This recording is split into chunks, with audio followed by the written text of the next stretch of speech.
किसी गांव में एक पाखंडी साधु के वेश में रहता था। वह लोगों को भविष्य की उल्टी सीधी बातें बताकर ठग रहता था। अरे वाह रामू, वाह, तुम्हारे जैसे किस्मत तो लाखों में सिर्फ एक को ही मिलती है। तुम ज्यादा चिंता मत करो, जल्दी ही तुम्हारे हाथों कोई गुप्त धन लगने वाला है। क्या गुप्त धन? लेकिन ज्योतिषी जी, क्या आप मुझे बता सकते हैं वह गुप्त धन मुझे कहाँ मिलेगा? यह तो मैं नहीं बता सकता। यदि मैंने तुम्हें उसका पता बताया तो वह धन तुम्हें कभी नहीं मिलेगा। अरे ज्योतिषी जी, क्या आप रामू की ही किस्मत देखते रहेंगे? कुछ हमारे बारे में भी तो बताइए। आखिर हमारे भाग्य में क्या लिखा है? हाँ हाँ, देखता हूँ भाई, जरा ठहरो। अरे रामू, तुम जल्दी से दक्षिणा दो और जाओ अपने गुप्त धन की तलाश करो। हाँ हाँ हाँ, यह लीजिए ज्योतिषी जी। इस प्रकार वह ब्राह्मण एक एक करके सभी को ठग लेता है। रोज रोज इन्हीं के जैसे मूर्ख लोग मिल जाए तो मैं जल्दी ही धनवान हो जाऊंगा। चलो अब घर चलता हूँ।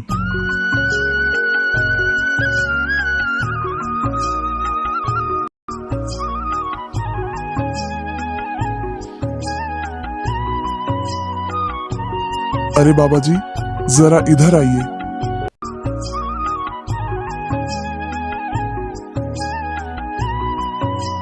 बोलो पुत्र, क्या बात है? तुमने मुझे क्यों बुलाया है? तुम्हें क्या पूछना है? बाबा जी, मैं बहुत परेशान हूँ। मैं 3 वर्षों से अपने लिए सुंदर पत्नी की तलाश कर रहा हूँ, परंतु मुझे अभी तक कोई नहीं मिली। मैं जहां भी जाता हूँ वह सब मुझे मना कर देते हैं। आप मेरा हाथ देखकर बताइए कि मेरे भाग्य में कोई स्त्री है भी या नहीं।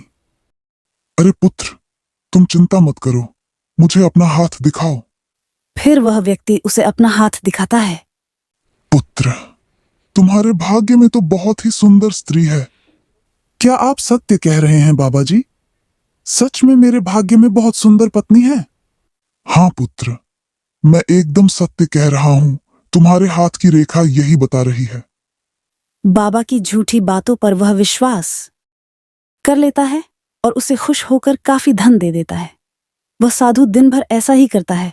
वह लोगों को बेवकूफ बनाकर काफी सारा धन इकट्ठा करता है। सुबह होते ही वह सिक्के बदलने के लिए चल देता है। दूसरे शहर जाकर उन सिक्कों को चांदी के सिक्कों में बदलवा लेता है। 1 2 3 4 5 6 7 8 9।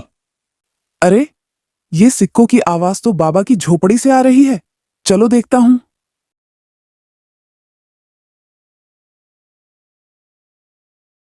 उसने झोपड़ी में झांक कर देखा तो साधु चांदी के सिक्के गिन गिन कर एक मटके में रख रहा था।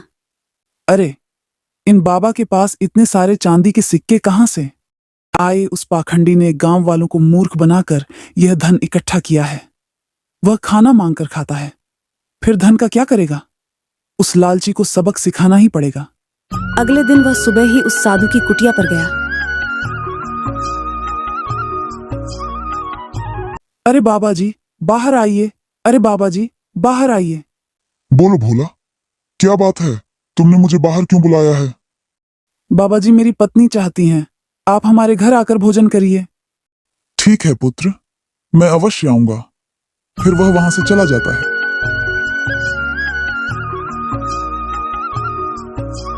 दोपहर हुई तो साधु भोला के घर की ओर चल दिया।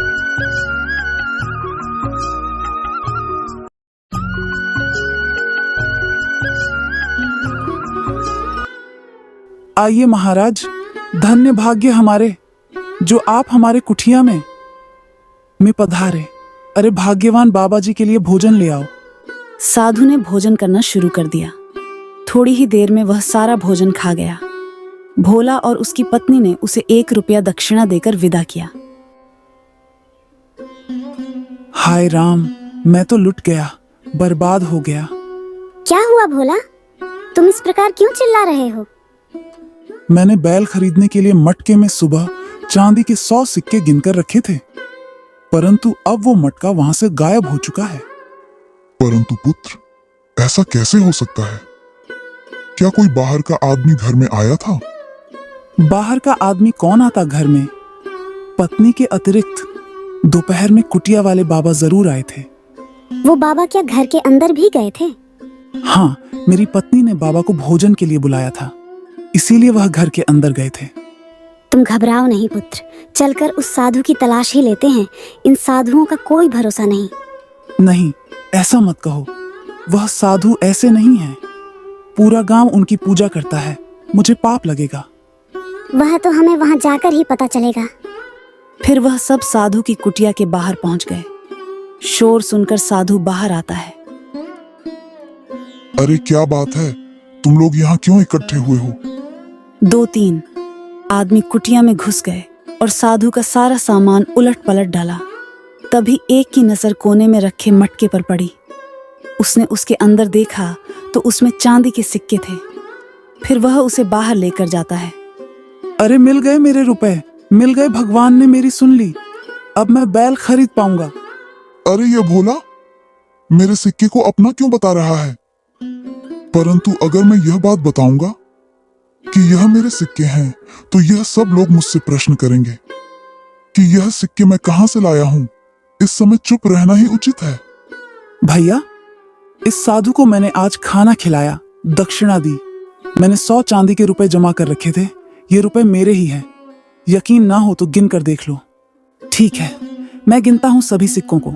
1 2 3 4 5 6 7 8 9 10 95 96 97 98 99 और यह 100। अरे सचमुच यह तो पूरे 100 सिक्के हैं। चलो चुपचाप यहां से निकल लेता हूं, नहीं तो यह भीड़ मेरा कचुम्बर बना देगी।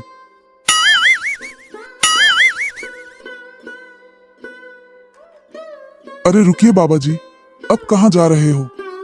थोड़ा प्रसाद लेते जाइए। फिर पगलू ने उसके 5 डंडे लगाए।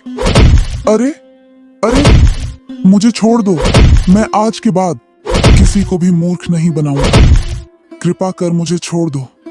वह बेचारा अपना कमंडल लिए बिना ही वहां से भाग गया। भैया, वह साधु लालची, वो ढोंगी था। उसे यहां से भगाने के लिए मुझे यह चाल चलनी पड़ी। यह रुपए साधु के ही हैं, लेकिन यह उसकी मेहनत की कमाई नहीं है। उसने यह रकम हम सब लोगों को बहकाकर इकट्ठी की है। मैं ठहरा गरीब आदमी, मेरे पास चांदी के पैसे कहां से आएंगे? यदि आज तुम इस ढोंगी का पर्दाफाश नहीं करते तो यह ऐसे ही हमें ठग रहता। आज तुमने हम लोगों की आंखें खोल दी। इन जैसे पाखंड की वजह से ही संपूर्ण साधु समाज बदनाम होता है। मैं चाहता हूं कि यह चांदी के सिक्के हमें हमारे गांव के मुखिया को दे देने चाहिए। वो इन सिक्कों का हमारे गांव की भलाई की कार्य में इस्तेमाल करेंगे। अरे वाह भोला, वाह, तुमने अपनी सूझबूझ से उस डोंगी को अच्छा सबक सिखाया। मैं तुमसे बहुत प्रसन्न हुआ।